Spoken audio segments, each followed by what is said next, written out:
Tito, capítulo 1, dice la palabra de Dios. Recuerde, yo leo la Nueva Traducción Viviente, pero usted puede leer su versión y vamos a ir navegando juntos en la Escritura.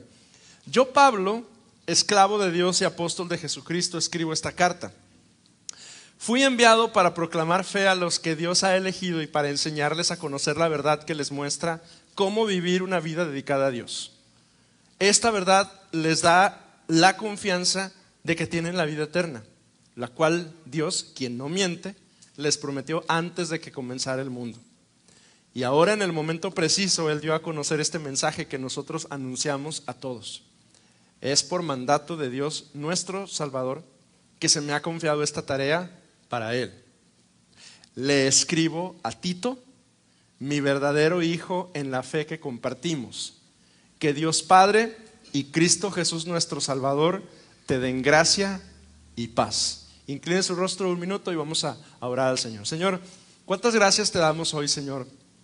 Porque eres bueno y fiel con nosotros y nos permites tener con nosotros la Escritura y en ella encontramos tu verdad, tu mensaje, tu palabra, Señor, que nos habla, que nos instruye, que nos dirige, Señor, pero que también, Señor, exhibe las cosas no correctas de nuestro corazón y nos permite, Señor, acercarnos a ti.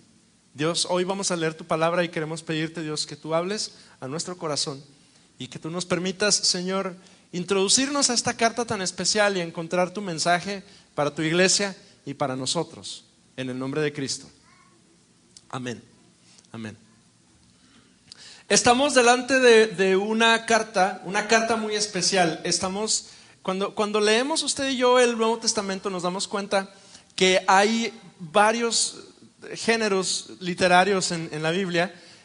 Nos encontramos, por supuesto, los evangelios que nos dan la historia de Jesús. Nos encontramos un libro de historia que es el libro de los Hechos, que nos narra lo que sucedió en la iglesia desde que Jesús asciende hasta que el apóstol Pablo se encuentra preso en Roma, y ahí se queda inconclusa la historia del libro de los Hechos. Y después nos encontramos con una serie de pequeños escritos, algunos más pequeños que otros más extensos, que habitualmente los conocemos como cartas, pero cuyo nombre correcto es epístola. Ahora, pareciera que epístola y carta son sinónimos, pero una epístola, ¿sí?, es un tipo particular de documento que se utilizaba alrededor del primer siglo de nuestra era y se utilizaba para hacer comunicaciones oficiales. Cuando usted se encuentra con una epístola en términos del primer siglo, con lo que nos encontramos es con un tipo particular de escritura que usaban los dignatarios, la gente importante, los oficiales, las personas que se dedicaban al gobierno, los delegados del Imperio Romano. Ellos utilizaban este género, epístola, y a través de la epístola ellos daban algún tipo de comunicación, y alguien muy importante escribía esta epístola y la enviaba a todas partes, y donde llegaba esa epístola, el heraldo, el enviado, él tenía que llevarla consigo y se paraba en las plazas públicas y la extendía y la leía. Así el emperador o el gobernador o las personas importantes del imperio le comunicaban a la gente lo que estaba sucediendo. Y entonces así tenemos algunos documentos todavía guardados por ahí en la historia de momentos en los cuales algún emperador envió un comunicado, una epístola, y se leía así en las plazas públicas para que todo el mundo escuchara y todo el mundo supiera las nuevas noticias. Los apóstoles utilizan este género, utilizan el género epistolar para darnos comunicación. Bueno, a nosotros no, ¿verdad? A la iglesia del primer siglo, cuando no había ni teléfono, ni internet, ni redes sociales, ni un post en Instagram, ni un estado en WhatsApp para comunicar nada, ellos utilizaban las epístolas. Y a través de las epístolas ellos informaban o daban instrucciones a las personas o a las iglesias.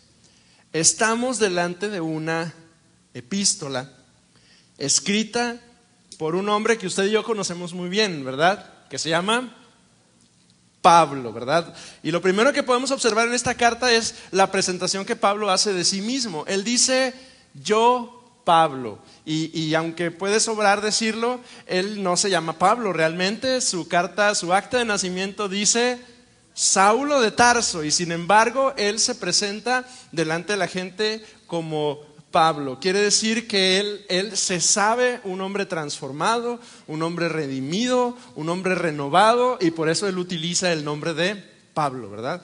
Y además hay un detallito así que puede pasarnos así como circunstancial, pero esta es la única ocasión en el Nuevo Testamento que Pablo se identifica a sí mismo como esclavo de Dios o siervo de Dios. Normalmente él se dice a sí mismo siervo de Jesucristo. Es un detallito nada más que puede ser insignificante, pero hay un objetivo en la mente de Pablo al escribir esta carta, y es que Pablo quiere enseñarle a los salvos, es decir, a la iglesia, a usted y a mí, quiere enseñarnos a conocer la verdad y quiere enseñarnos cómo se vive en esta verdad en la cual usted y yo estamos parados. Pablo sabe que él es un proclamador del mensaje de Jesucristo y le escribe esta carta a una persona en particular cuyo nombre es, tengo un poquito más de entusiasmo, Tito, sí. Y la descripción de Tito es muy interesante porque no dice mi amigo Tito, mi compadre, no, dice verdadero hijo, mi verdadero hijo Tito. Hay otras traducciones que lo llaman mi hijo genuino, ¿sí? Y con esto el apóstol Pablo está tratando de dar a entender como mi hijo de verdad, como cuando, no sé, pues usted conoce a Hugo Agustín, ¿verdad? Ahorita está tomando allí alguna clase. Y si algún día yo digo, ese no es mi hijo, ¿usted qué va a decir? No juegues, pastor, o sea, está calcado a ti, ¿eh? O sea, no puedes decir que no es tuyo porque tiene tus ojos, tiene tus orejas, tiene tus modos, o sea, definitivamente es tuyo. Entonces yo puedo decir de Hugo Agustín, él es mi verdadero hijo. Es decir, o sea, hay una afinidad porque o sea, es mío, no lo puedo negar. Entonces Pablo lo que está haciendo es que se está identificando con Tito y está diciendo, Tito, mi hijo genuino. Al igual que a Timoteo, unas hojitas antes en su Biblia hay un par de cartas dedicadas a Timoteo. Pablo le dice a este hombre Tito, mi hijo en la fe. Aparentemente Tito llegó a la fe en Jesucristo gracias a la predicación del apóstol Pablo.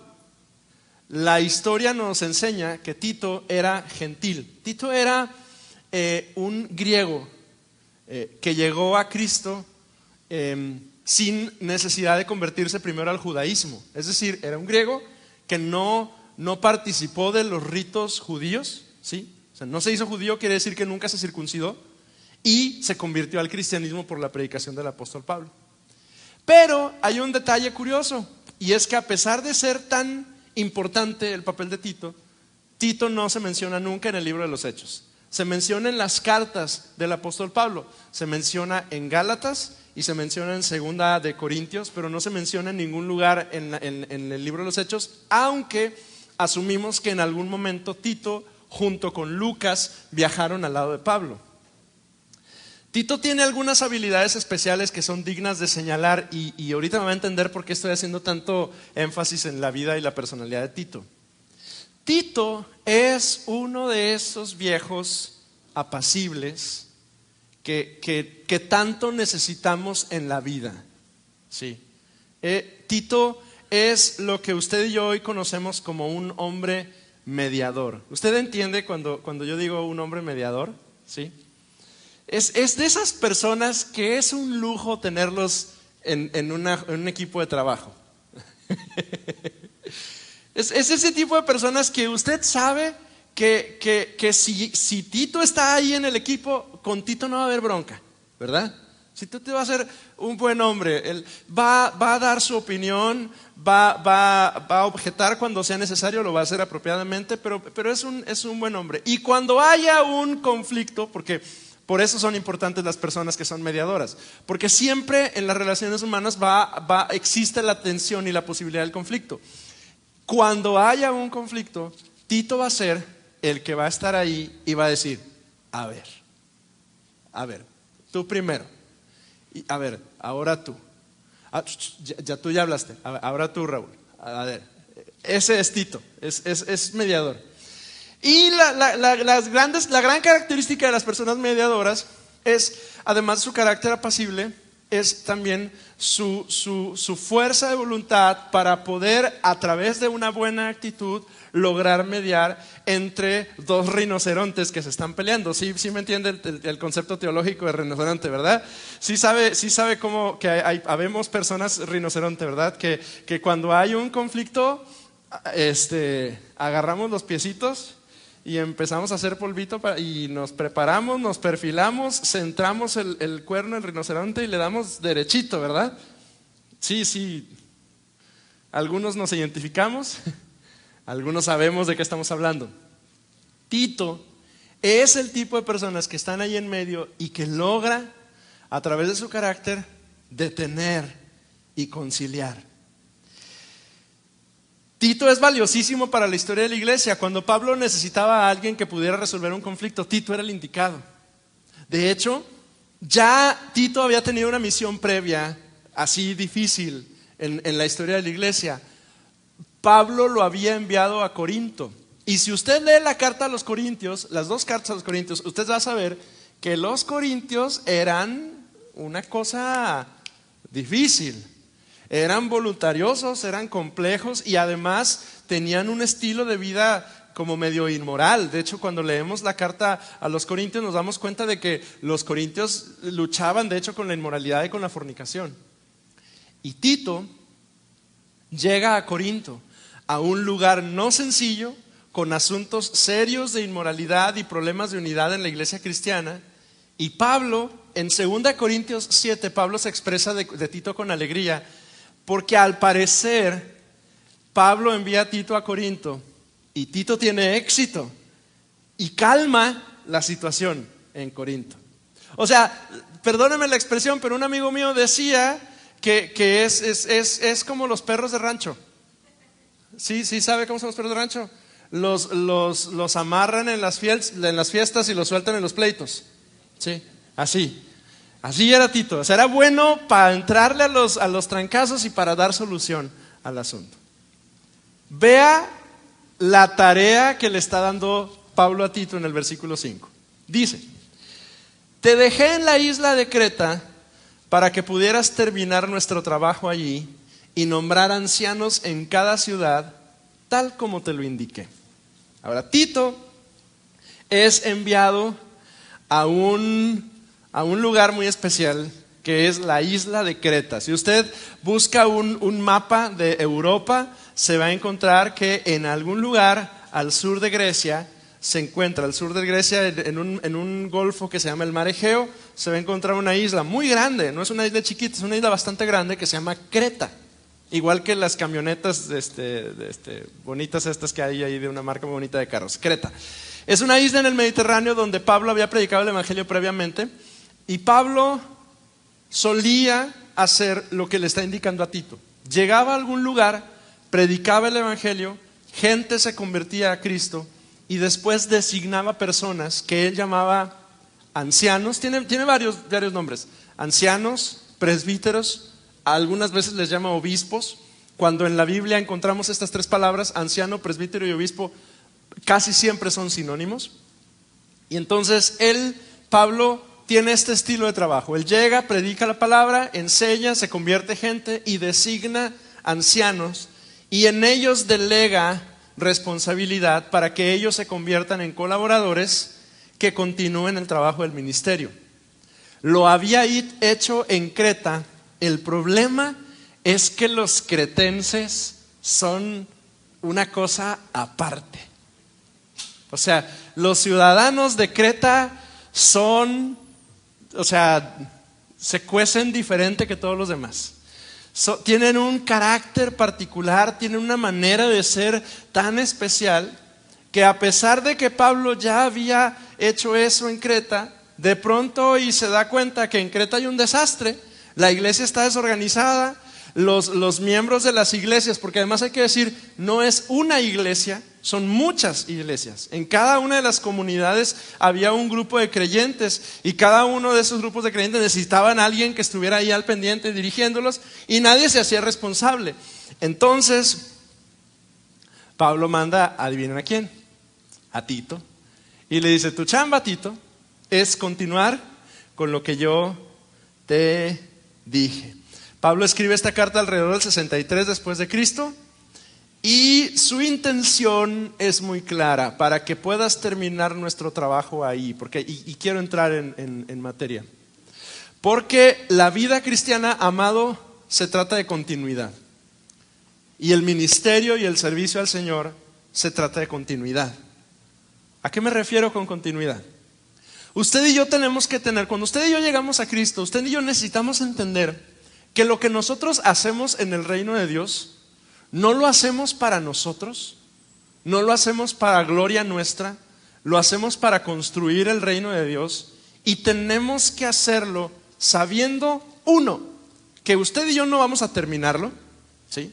Y dos, que alguien más en algún momento, en el corto, en el mediano o en el largo plazo, va a venir y tiene que encontrar todo listo para que pueda continuar. ¿Me siguen esta idea? El peor error que cometemos los cristianos, especialmente cuando empezamos a servir en el ministerio, es creer que se trata de que yo haga cosas hasta que se completen, porque yo soy el que tiene que lograr y hacer y alcanzar y lo que sea. Pero usted y yo en algún momento de la vida cristiana nos tenemos que dar cuenta que el ministerio y el servicio al Señor es continuidad. Un día usted ya no va a estar aquí. ¿Por qué? Pues porque en el mejor escenario el Señor lo va a llamar a su presencia, porque todos queremos ir a la presencia del Señor, ¿verdad? Sí, ¿verdad? O sea, un día yo, no sé, o sea, voy a cumplir 80 años y ya no voy a estar aquí, ¿verdad? Sí. O en algún momento va a haber un cambio geográfico en mi vida, algo puede suceder, tengo una oportunidad para trabajar en... ¿Dónde le gusta? ¿Mande? En Miami, en China, en Puebla, no sé, no en algún lugar, porque eso sucede, ¿no es cierto? O sea, de pronto se dan oportunidades o cosas, la vida nos cambia, hay una situación de familia que nos exige hacer un cambio en nuestras vidas, lo que sea. Tenemos que tener claro, amado, amada, que el ministerio es continuidad. Y de hecho, también tenemos que tener claro que eventualmente a nosotros, a usted y a mí, nos va a tocar recibir algo y tener que darle continuidad a lo que alguien más hizo. Pablo lo tiene muy claro. Mire, Pablo en 1 Corintios 3, versículo 6 dice: yo planté la semilla en sus corazones, Apolos la regó, pero fue Dios quien la hizo crecer. No importa quién planta o quién riega, lo importante es que Dios hace crecer la semilla.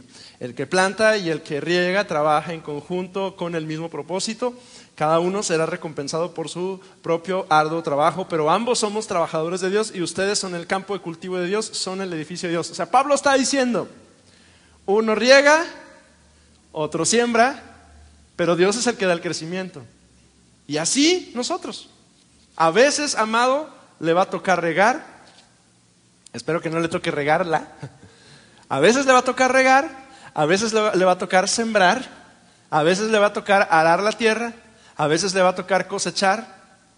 Pero ni el que cosecha, ni el que ara, ni el que siembra, ni el que riega es más importante, porque en el reino de Dios se trata de continuidad.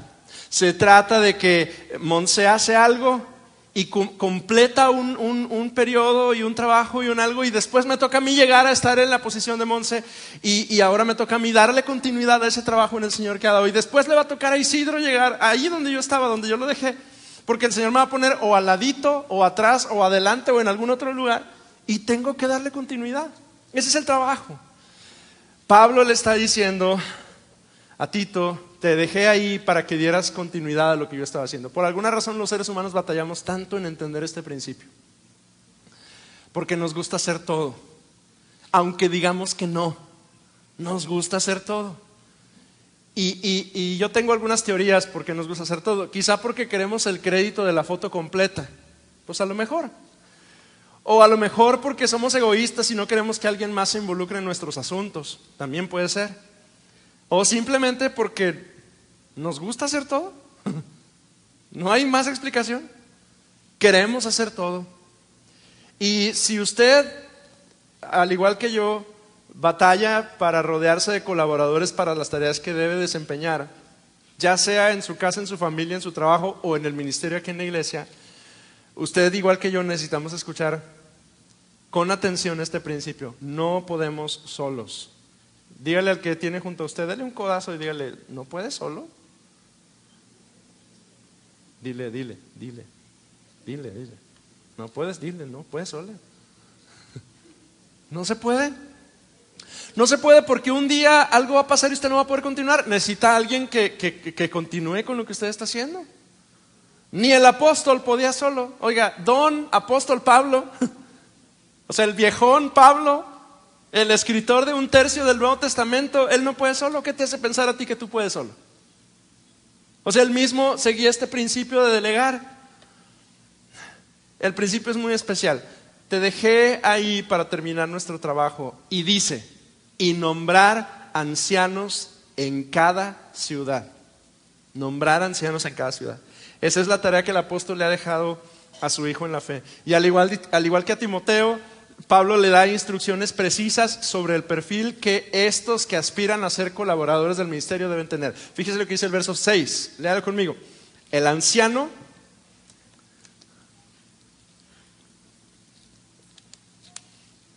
verso 6, el anciano debe llevar una vida intachable.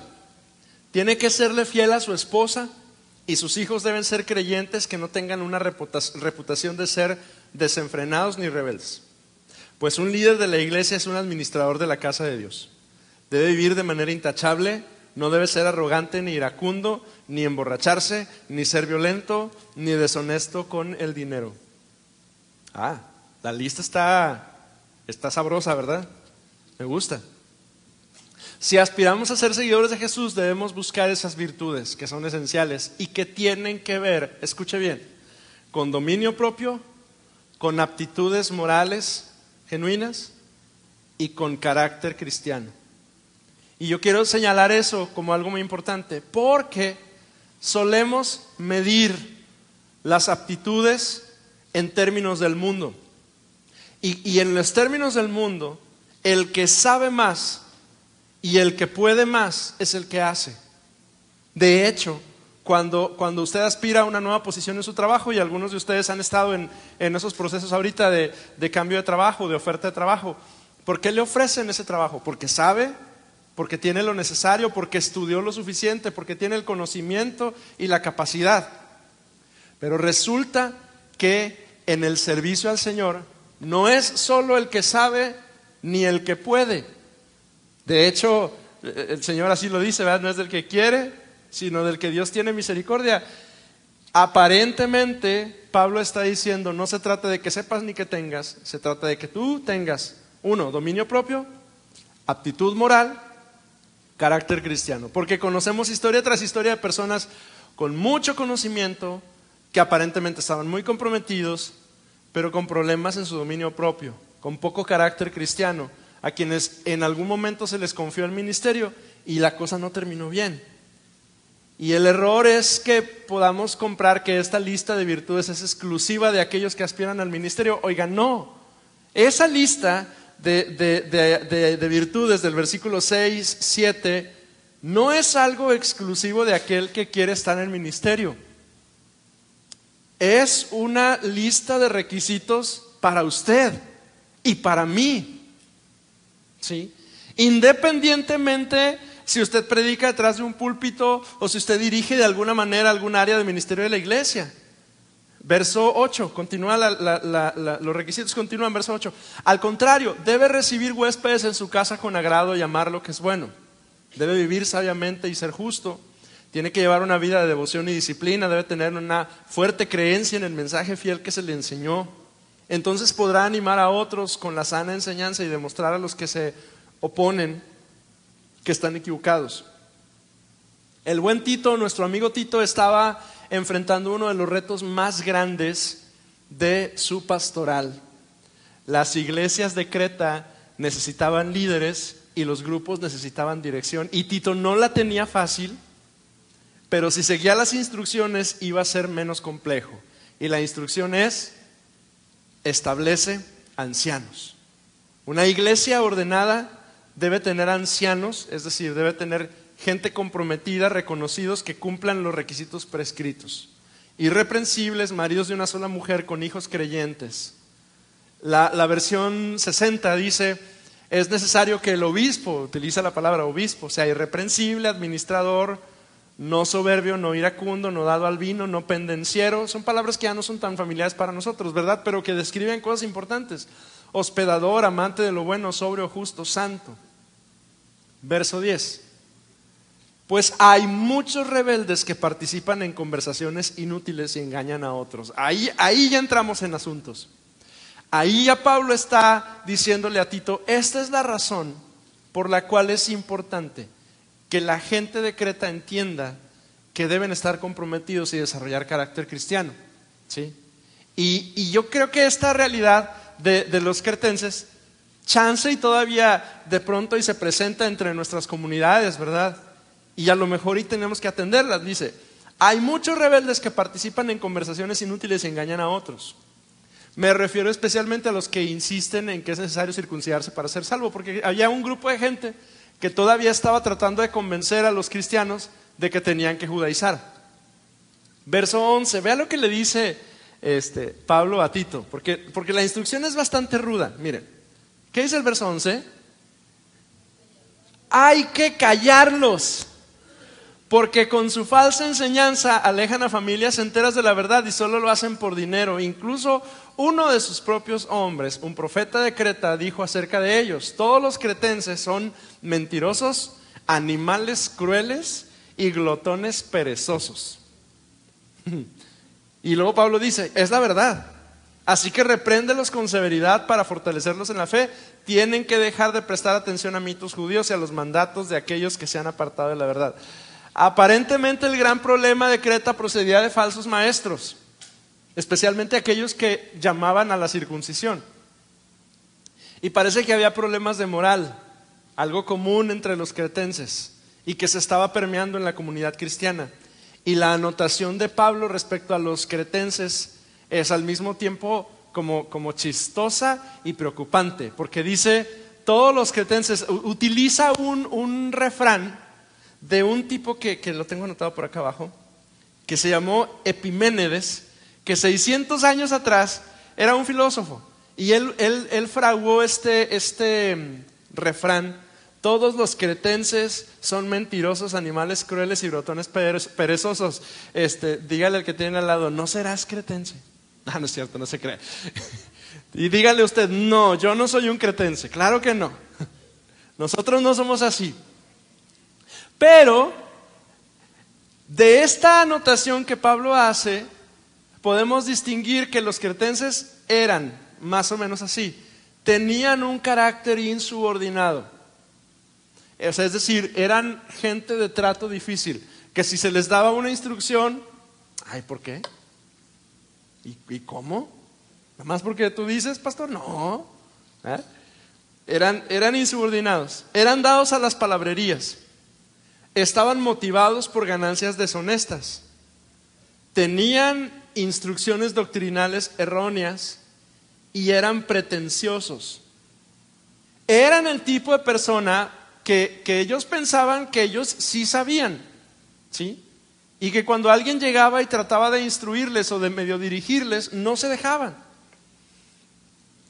Ellos se pensaban verdaderos maestros, pero con sus hechos negaban la genuina obra del evangelio en sus vidas.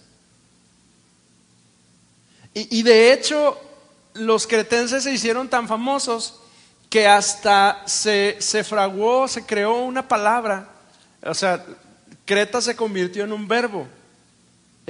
Y cretizar, ¿sí?, significaba, o sea, describía a una persona como los cretenses, es decir, alguien mentiroso, ¿sí? O sea, los cretenses tenían fama de ser palabreros, rolleros, mentirosos y altaneros. Esos eran los cretenses. Verso 15: todo es puro para los de corazón puro, en cambio para los corruptos e incrédulos nada es puro, porque tienen la mente y la conciencia corrompidas. Tales personas afirman que conocen a Dios, pero lo niegan con su manera de vivir. Son detestables, desobedientes y no sirven para hacer nada bueno. Y así concluye el primer capítulo de la carta de Pablo a Tito. Y entonces yo tengo algunas preguntas que yo necesito compartirle hoy y la primera de ellas es, ¿por qué la carta de Pablo a Tito aborda este tema y lo hace de esta manera tan ruda, tan cruda? Y la única respuesta que encuentro es porque el mensaje del Evangelio amerita mensajeros capaces con un alto valor moral que enseñen apropiadamente la verdad. Escúcheme con atención. En un mundo en el que la verdad empieza a estar increíblemente diluida, en un mundo en el que el mensaje de Dios y los valores bíblicos ya pasan a un segundo término, en un mundo en el que todo es escala de grises y todo depende del cristal con que se mire y cada quien tiene la razón y todo mundo tiene la razón y las verdades de todos son valiosas e importantes y no me malentienda, o sea, sí es cierto que necesitamos escuchar y sí es cierto que hay valores que son importantes, pero nosotros, usted y yo, somos cristianos, somos gente de fe, hemos puesto nuestra fe en Jesucristo, leemos la Escritura y en ella, nuestra declaración de fe es que en ella encontramos todo lo necesario para ser salvos y para relacionarnos con Dios. En un mundo en el que eso ha perdido su valor y en el que aparentemente estamos rodeados de cretenses, se necesitan mensajeros capaces con un alto valor moral que enseñen apropiadamente la verdad. Y por eso el mensaje de Tito resulta ser importante para usted y para mí. Porque usted y yo no somos cretenses. Bueno, a veces sí somos medio tercos, pero no somos cretenses. Pero usted y yo sí somos Tito. Sí somos esos hombres y esas mujeres que somos los portadores del mensaje del Señor y que necesitamos ese empujón que el apóstol Pablo bien le da a Tito y que hoy el Espíritu Santo empieza a darnos a usted y a mí, para reconocer que somos esos mensajeros que tienen que levantar su voz y anunciar el Evangelio de Cristo tal y como es. ¿Que le da miedo? Sí da miedo. Sí da miedo, por supuesto que sí. En un mundo en el que hoy hace unos días un conocido me mandó un mensaje, me texteó y me dijo: oye, creo que tú como ministro de culto necesitas tramitar un amparo para una cierta ley que acaba de aprobarse y que pone en riesgo que nos puedan demandar hasta por un mensaje que nosotros demos delante del púlpito. Claro, pero en un mundo lleno de cretenses somos llamados a levantarnos como Tito, anunciadores del mensaje del Señor. Del primer capítulo de Tito yo puedo concluir algunas cosas importantes. La primera de ellas, no se trata de la imagen, se trata del carácter. Los verdaderos cristianos son aquellos que los verdaderos cristianos no son aquellos que proyectan una imagen de capacidad, sino los que con su vida y enseñanza hacen que otras personas puedan decir: ella me ayuda a seguir a Cristo. Esos son los verdaderos cristianos. No es aquel que proyecta que se ve bien piadoso, que se ve bien bonito, que se ve bien guapa y que viene el domingo y llega súper temprano a la iglesia. No, es aquel que un día alguien puede decir: yo conozco a Tomás, Tomás me ayuda a acercarme al Señor. Yo conozco a Tere, Tere me ayuda a acercarme al Señor. Yo conozco a Paco, Paco me ayuda a seguir a Cristo. No se trata de imagen, se trata de carácter. Cuando Pablo le da instrucciones de lo que tiene que tener el anciano, no está preocupado por si tiene o si hace, está preocupado por quién es. Que tenga estas cualidades de carácter. Y así usted y yo. Luego nos preocupamos tanto por lo que sabemos y queremos estudiar muchas cosas y queremos, cuando realmente el Señor lo que quiere es trabajar en nuestro carácter. Es la primera cosa. La segunda cosa que yo concluyo de este primer capítulo es: para grandes tareas, grandes siervos. Para grandes tareas, grandes siervos. Y esa frase es como mi versión piadosa de esta famosa frase de moda: Dios le da sus peores batallas a sus mejores guerreros. ¿La has escuchado alguna vez? Sí, ¿verdad? Pero es que es verdad. Para grandes tareas, grandes siervos. El tiro con los cretenses era rudo. Esos cristianos de Creta no eran cosa fácil.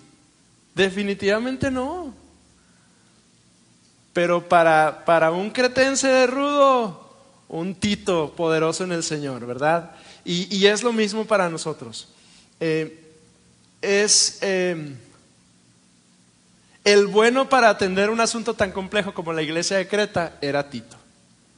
Y amado, amada, si alguna vez te has sentido sobrepasado por el reto que enfrentas, recuerda que tú eres la persona indicada para atender esa situación. Y yo estoy seguro, porque yo me he sentido en esa posición también.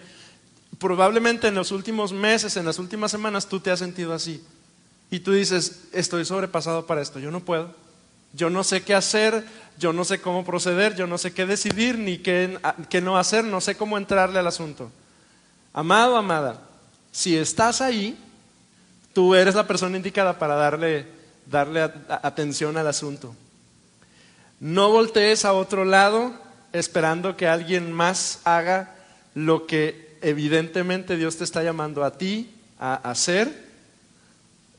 En términos muy centennials, resuelve. El reto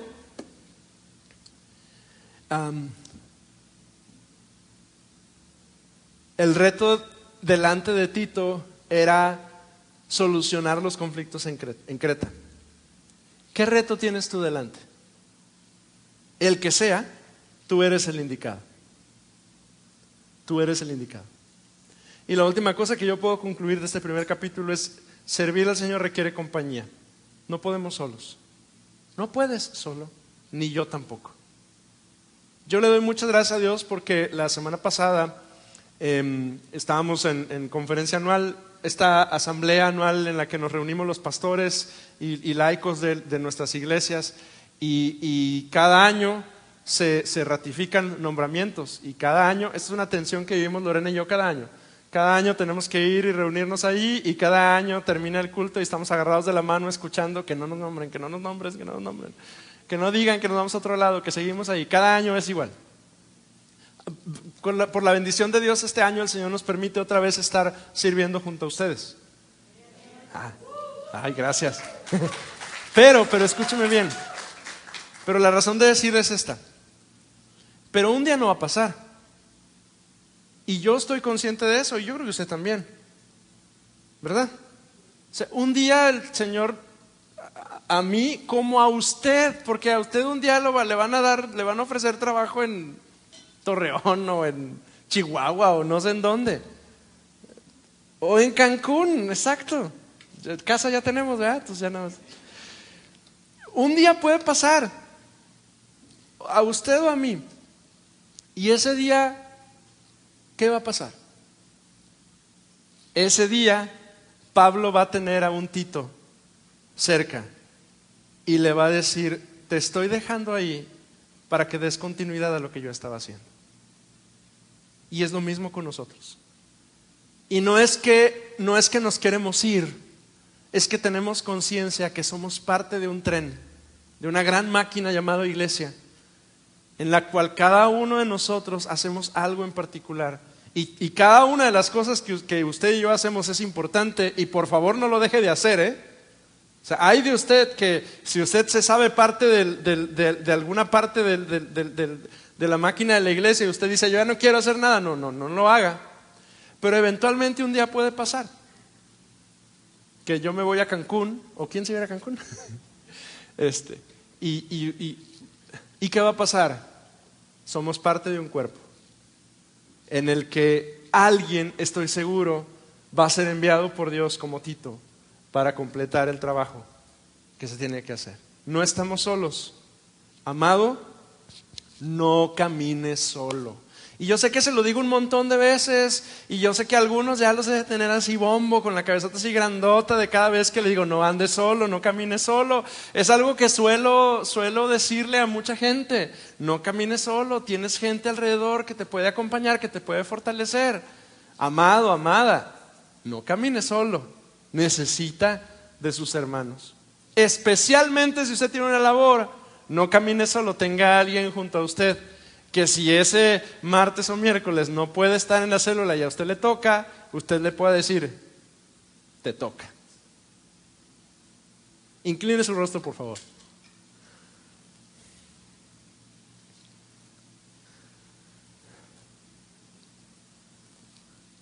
Señor, cuántas gracias te damos hoy por tu palabra.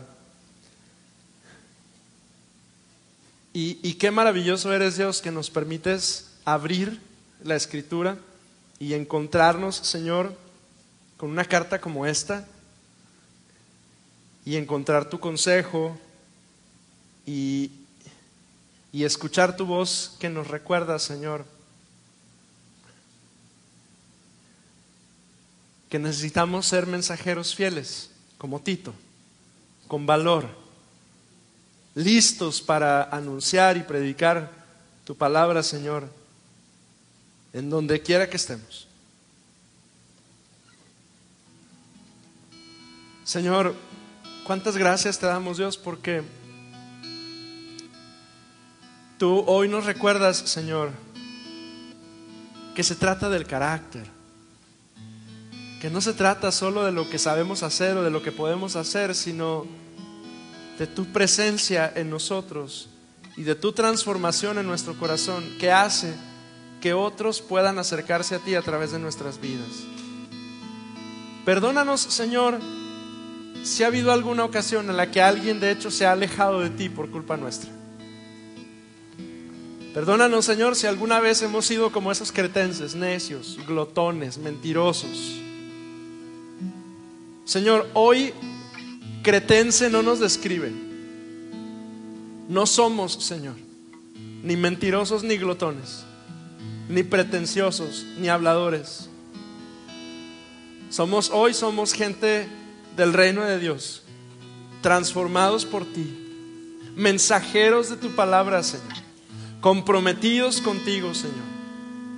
Hoy no somos cretenses, Dios.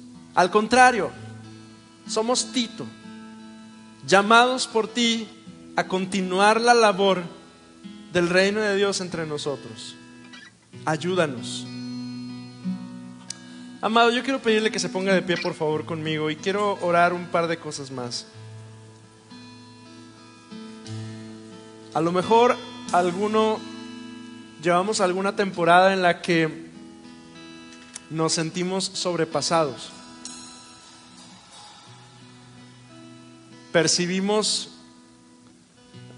no sé, la vida, el ministerio, el servicio, el trabajo, la familia, lo que sea que está delante, tan rudo, tan difícil, tan retador, tan pesado encima de nosotros, que nos sentimos sobrepasados y decimos, yo ya no puedo. Me gustaría que me permitiera orar hoy con usted. Cierre sus ojos, por favor.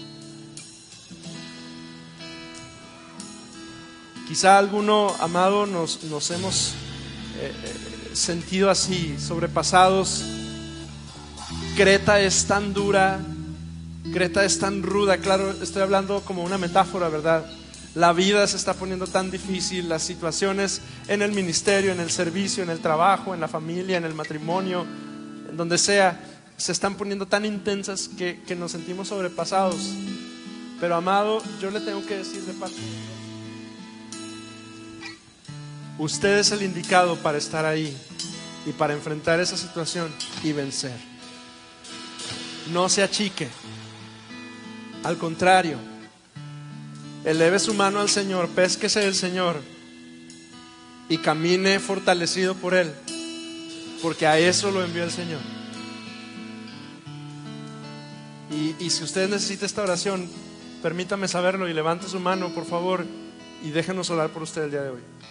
Dios, yo te doy gracias en esta tarde, Señor, porque yo sé, Señor, que tú hablas a nuestro corazón y tú te haces presente en nuestras vidas y tú eres bueno y fiel con nosotros. Yo ruego, Señor, el día de hoy que tú llenes, Señor, de vigor y de fortaleza a mis hermanos y hermanas, Señor.